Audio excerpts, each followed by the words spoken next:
A very good afternoon. You're watching the midday news on Rajya Sabha television. I'm Aishwarya Kapoor and these are the headlines. Need to make Hindi and other regional languages the mode of communication of the administration, says Vice President M. Venkaiah Naidu. Addressing the event to mark Hindi Divas, says Indian languages must be promoted to ensure increased employment opportunities for the youth. Vice President M. Venkaiah Naidu to leave on a three-nation Europe tour of Serbia, Malta and Romania today to interact with the heads of states of the three countries and address their respective parliament during a week-long tour.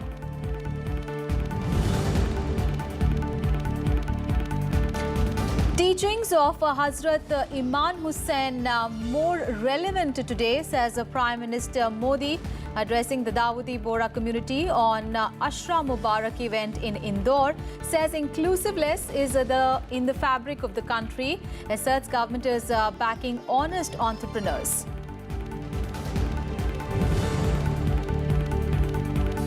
Supreme Court modifies earlier order on dowry harassment, withdraws direction that complaints under Section 498 of the IPC must be scrutinized by family welfare committees before legal action by police. Says court cannot fill in legislative gaps.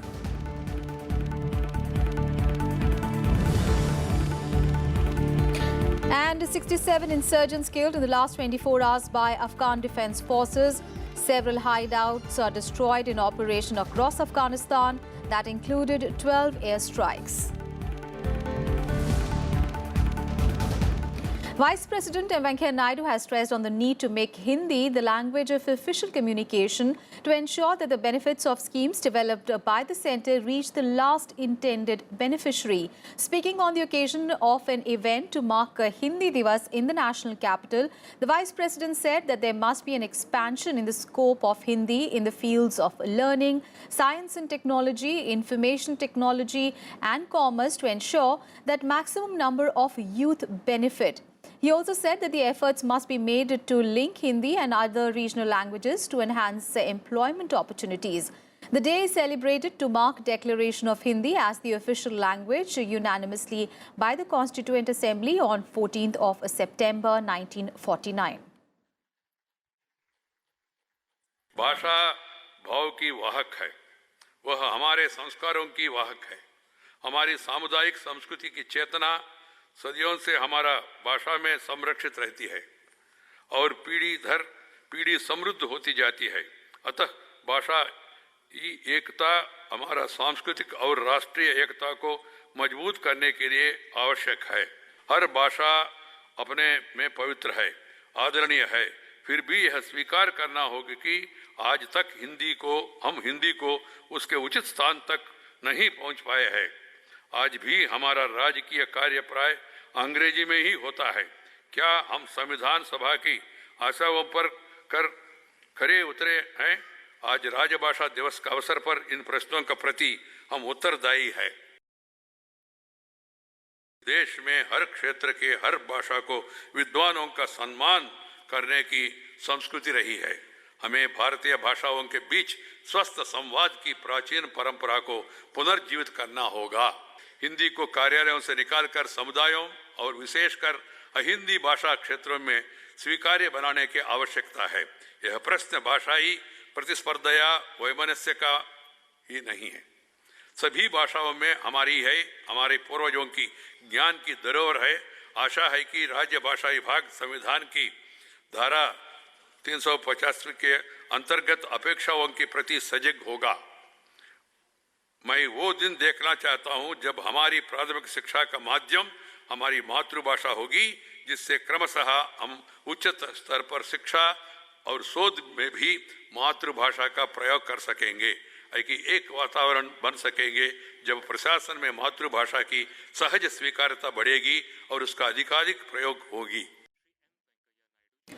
Home Minister Rajnath Singh also spoke on the occasion. He said that the world's interest in India is increasing due to its expanding economy. He added that if the world wants to engage closely with India, it has to accept Hindi. On this occasion, the Rajbhasha Puraskar for the year 2017-18 were also given away to 66 recipients.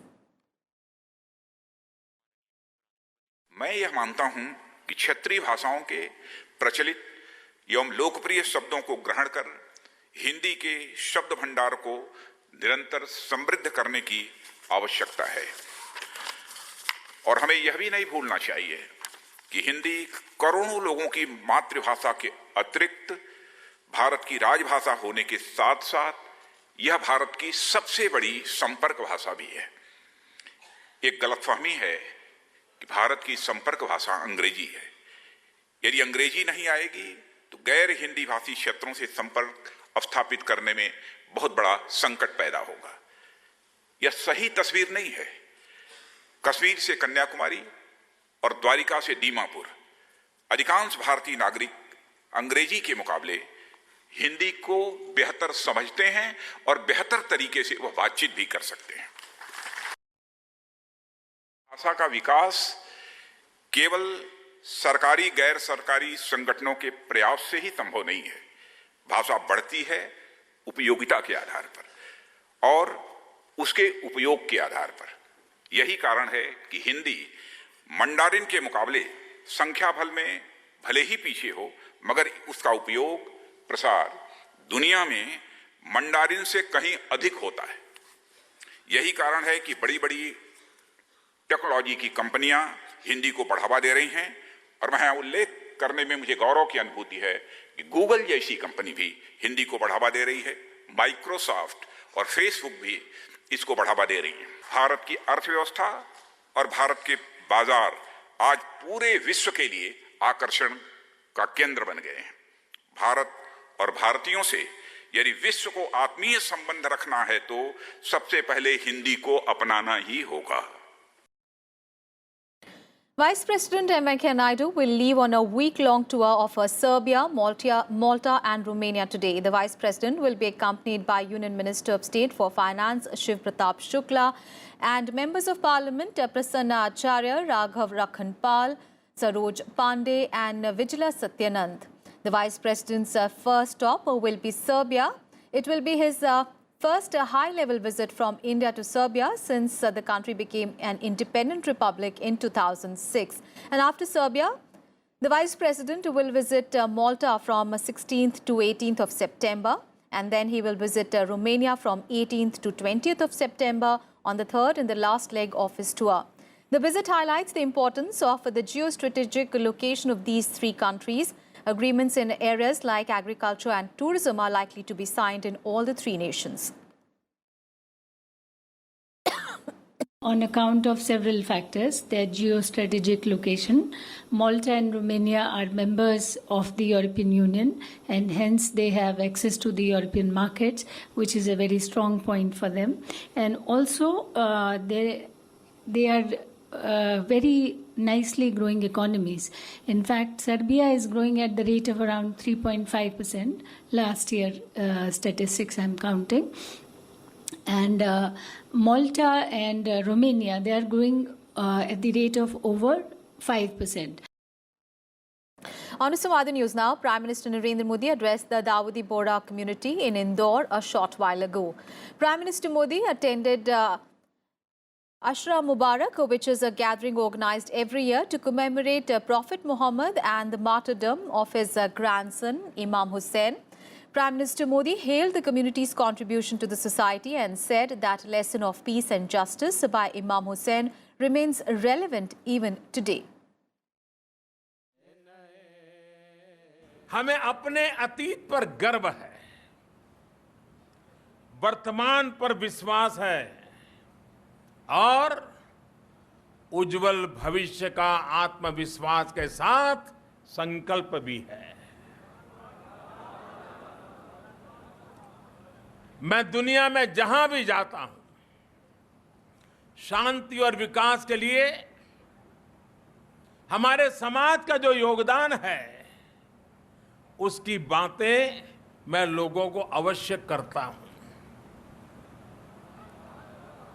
साथियों, शांति, सद्भाव सत्याग्रह और राष्ट्रभक्ति के प्रति बोहरा समाज की भूमिका हमेशा हमेशा महत्वपूर्ण रही है। अपने देश से अपनी मातृभूमि के प्रति प्रेम और समर्पण की सीख खुद सैयदना साहब अपने प्रवचनों के माध्यम से देते रहे हैं।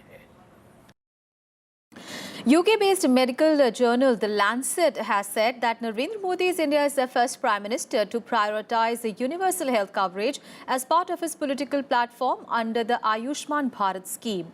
Richard Horton, editor-in-chief of the journal, said that Prime Minister Modi has grabbed the importance of health not only as a natural right of citizens but also as a political instrument to meet the growing expectations of the emerging middle class. He further asserted that health will be a decisive issue in the next year's general election in the country. The journal further said that after years of neglect, the Indian government has at least recognized the perils of public discontent about health. It said that under a new initiative called Ayushman Bharat, launched this year, the government aims to improve access to quality health services and reduce out-of-pocket health expenditures. The observations are part of 5 India-specific disease burden studies on non-communicable diseases published in the journal. The study said that India is engulfed in a swirling epidemic of non-communicable diseases. External Affairs Minister Sushma Swaraj on Thursday met her Russian counterpart Sergei Lavrov in Moscow, where she is on a 2-day visit. External Affairs Ministry spokesperson Ravish Kumar tweeted, "Always a pleasure to meet a good friend of India." External Affairs Minister Sushma Swaraj with the Foreign Minister of Russia Sergei Lavrov in her first engagement since arriving in Moscow. Both leaders had a good exchange of views on bilateral and regional issues. FM Lavrov also hosted a dinner in honor of External Affairs Minister Sushma Swaraj. And while in Russia, External Affairs Minister Sushma Swaraj will attend the 23rd India-Russia Intergovernmental Commission on Technical and Economic Cooperation, which is co-chaired by her and the Deputy Prime Minister of the Russian Federation, Yuri Borisov. The commission is a standing body which annually meets and reviews the ongoing activities of bilateral cooperation in the fields of bilateral trade and investment, science and technology, culture and other issues of mutual interest.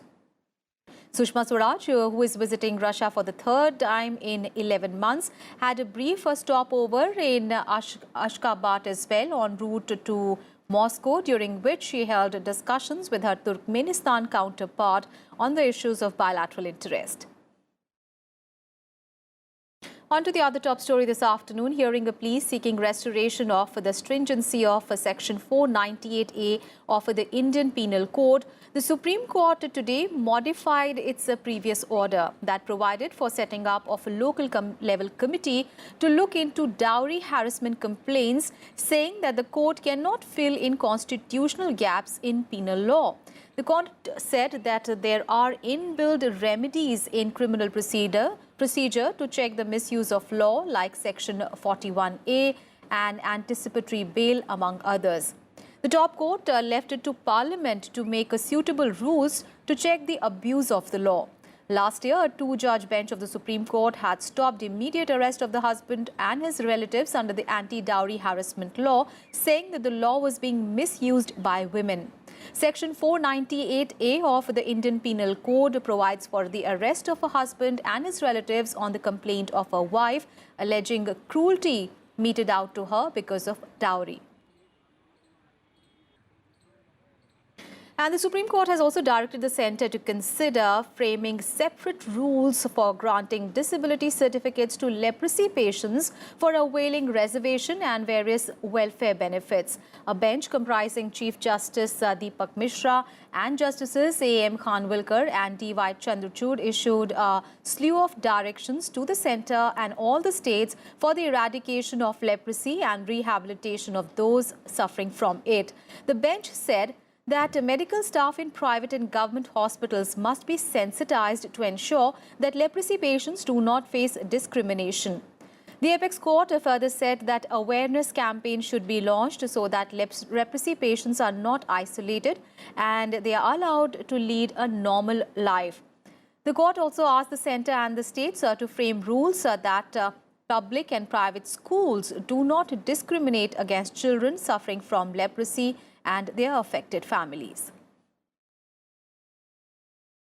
And the Supreme Court has also held that former ISRO scientist Nambi Narayanan was arrested unnecessarily, harassed and subjected to mental cruelty in a 1994 espionage case. The apex court also ordered a probe into the role of Kerala police officers in the case. The court awarded 50 lakh rupees compensation to Narayanan for being subjected to mental cruelty in the case. It also formed a 3-member panel to probe Narayanan being framed in the spy case. Narayanan had earlier approached the apex court against the judgment of the Kerala High Court, which said that no action was required to be taken against the former DGP and 2 retired superintendents of police, KK Joshua and S. Vijayan, who were later held responsible by the CBI for the scientist's illegal arrest. In midday news, we'll take a very small break here. We'll be right back with more news.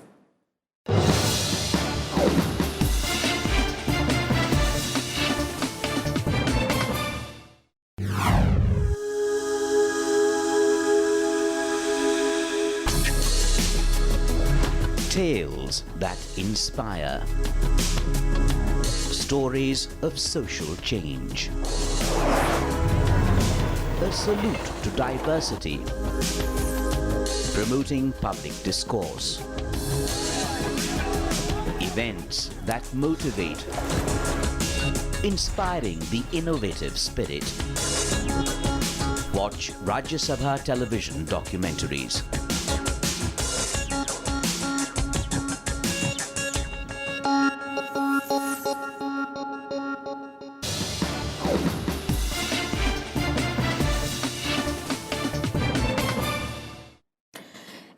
Inflation based on wholesale prices dropped to a 4-month low of 4.53% in August due to softening of prices of food articles, especially vegetables.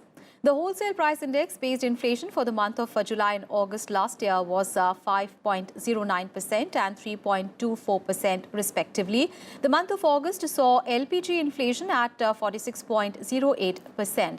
In diesel and petrol, it was 19.9% and 16.3% respectively for August. The 4.53% inflation is the lowest in 4 months and a lower inflation than this level was last seen in April at 3.62%. With an outlay of 10,881 crore rupees, Agriculture Minister Radha Mohan Singh launched the Dairy Processing and Infrastructure Development Fund on Thursday. The minister handed over a cheque of 440 crore rupees as the first installment to the National Dairy Development Board yesterday. And under this scheme, milk cooperatives will be provided a financial assistance of 8,000 crore rupees as loan at a 6.5% interest rate, which will be reimbursed over a period of 10 years. Government has so far sanctioned 843.81 crore rupees for the 15 projects with an outlay of over 1,100 crore rupees for dairy cooperatives in Karnataka, Punjab and Haryana. The scheme will benefit 95 lakh farmers in about 50,000 villages of the country. It is also aimed to provide employment to many skilled, semi-skilled and unskilled workers. इधर 4 साल का भी देखेंगे तो उत्पादन का जो वार्षिक वृद्धि दर है वो 6% से ज्यादा है, जबकि पूरे विश्व का वार्षिक वृद्धि दर मात्र 2% है। अरे तेजी से इस दिशा में हम बढ़ रहे हैं। यदि प्रति व्यक्ति दूध की उपलब्धता देखेंगे तो 13-14 में जहां 307 ग्राम प्रति व्यक्ति था, आज 17-18 में 373 ग्राम प्रति व्यक्ति दूध की उपलब्धता हो गई है, जो 21% की वृद्धि दर्शाता है। India is the first indigenous medical kit that may ensure protection from serious injuries and faster healing of wounds resulting from nuclear warfare or radioactive leakage has been developed. Now, this will be a major shot in the arm for paramilitary and police forces and has been developed by scientists at the Central Research Institute. Now, this kit, developed after 2 decades of work by the Institute of Nuclear Medicine and Allied Sciences, has over 25 items, including radio protectors that provide 80 to 90% protection against radiations and nerve gas agents. It has bandages that absorb radiation as well as tablets and ointments. Now, developed in India for the first time, it is a potent alternative to similar kits that were till now being procured from strategically advanced nations such as the US and Russia at much higher prices.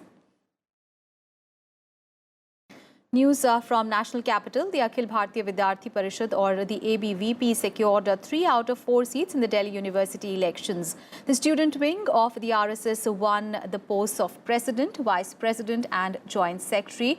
The Congress-backed NSUI won 1 seat, that of the Secretary. And other candidates backed by AAP's student wing in alliance with the left-backed AISA did not win any seat. DUSU polls were held on Wednesday with a voter turnout of 44.46%. DUSU is the representative body of the students from most colleges and faculties in Delhi. Meanwhile, the JNU students are voting today in the Students' Union polls. 8 candidates are in the fray for the 4 posts of President, Vice President, Secretary and Joint Secretary. The left-backed All India Students Association, Student Federation of India, Democratic Students Federation and All India Students Federation have all come together to form the United Left Alliance. Congress-backed NSUI and RSS-affiliated ABVP candidates are also in the fray. News from the United States now, where flooding began in North Carolina on Thursday as the massive hurricane Florence slowed down a little and will be making a landfall today afternoon. Florence has weakened slightly to a Category 2 hurricane, and further weakening is expected after the center moves inland near the coast. However, the Florence hurricane is still expected to dump up to 40 inches of rain in North Carolina, and storm surge will be high. Florence is expected to hover over the Carolinas, whipping hurricane-force winds and dumping relentless rains at least through Saturday. Strong winds and heavy rains have already begun lashing North Carolina's coastline, leading to some early flooding. Some 11,000 power outages have also been reported from the state. Nearly 1.7 million people along the coastlines of North Carolina, South Carolina and Virginia have already ordered to evacuate. The officials in several states have declared states of emergency, including in the Carolinas, Georgia, Virginia and Maryland, where coastal areas are still recovering from summer storms. More than 1,300 flights along the U.S. East Coast have also been cancelled through Friday. The worst of the storm is not yet here, but these are the early warnings of the days to come. Surviving this storm will be a test of endurance, teamwork, common sense, and patience. I believe that we have the resources we need to meet this crisis. We know, though, that we are in the early days and that we are going to need significant resources for cleanup and recovery in the morning. Thank you very much. Big story coming in from Afghanistan, where at least 67 insurgents have been killed in the past 24 hours in operations launched by the Afghan National Defense and Security Forces and the Afghan Air Force in different parts of the country. The country's Ministry of Defense said that 67 insurgents have been killed in the past 24 hours across the country. And according to the ministry, the operations were launched in Nangarhar, Ghazni, Paktia, Kandahar and Helmand provinces, and along with the AAF and the ANDSF, commando forces were also involved in the operations. Defense Ministry said that in total, 12 joint offensive and clearing operations were launched and the Air Force carried out 12 airstrikes against insurgent strongholds and their hideouts. All the sporting action now. East Indian shuttler Kidambi Srikanth has crashed out of the Japan Open badminton tournament. Srikanth, who was the lone Indian player to reach the quarter-final stage of this edition, lost his match to Korea's Lee Dong-kyun 21-19, 16-21, 18-21 in an hour and 19 minutes long match. Earlier in the round of 16, Srikanth had defeated Wong Win-ki of China in just 36 minutes to book his quarter-final berth. And the semi-finals of the Davis Cup will kick off today, and France will host Spain in the opening match, while Croatia will take on the United States. There will be no Rafael Nadal for Spain, as the world number one was forced to retire from his US Open semi-final. And Albert Ramos Vinolas will replace Nadal in the Spanish side. And Croatia, on the other hand, will be looking to reach the final of the Davis Cup. France's Tiafoe will face Marin Cilic in the semi-final today. After the opener, Borna Skoric will take on Steven Johnson. The US is hoping for a place in the Davis Cup final for the first time since 2007, when they had defeated Russia 4-1. And for India, Ramkumar Ramanathan will open campaign against Serbia at the World Group Playoff. Ramanathan will face 86th seed Laszlo De Geer in the opening rubber. And that's it in this edition of Midday News. Thanks for watching.